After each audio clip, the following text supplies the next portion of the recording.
because he's gotten older. I think he's about 66 years old. And a lot of people, he does great interviews and all that, but a lot of people, dude, he's a very smart man.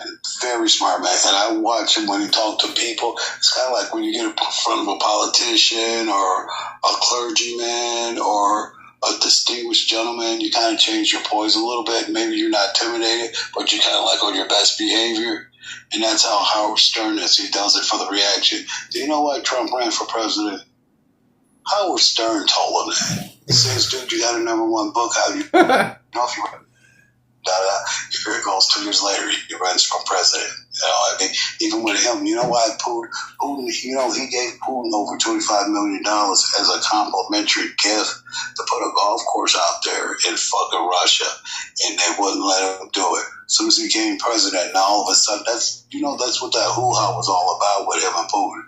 And that's why his daughter was going back and forth. I don't know if they put a golf course out, but he couldn't put one out there because it's a conflict of interest. But Howard Stern was the one who told him, dude, you should run for president.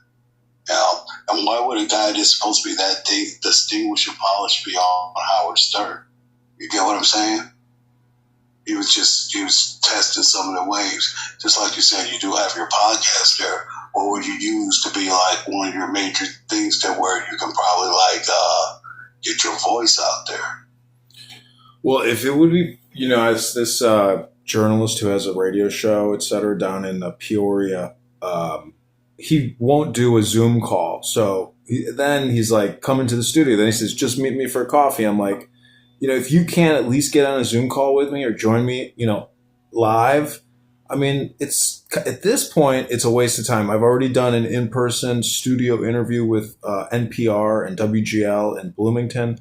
So I've got enough. But this app is a lot of fun to play with because there's so many. They're the biggest Democrat political room. It's called Politically Incorrect with Patty and Doctor, all these crazy people who, 40 hours a week, 80 hours a week, they're sitting here playing Trump clips, analyzing everything, talking about everything, bitching about everything. It's a lot of African Americans, and but they're super social and they love to create content. And you hear things that you might not hear otherwise. They play Tulsi Gabbard clips.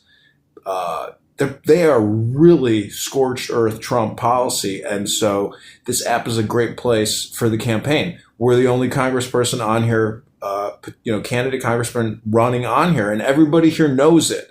And many people on this app have donated to the campaign.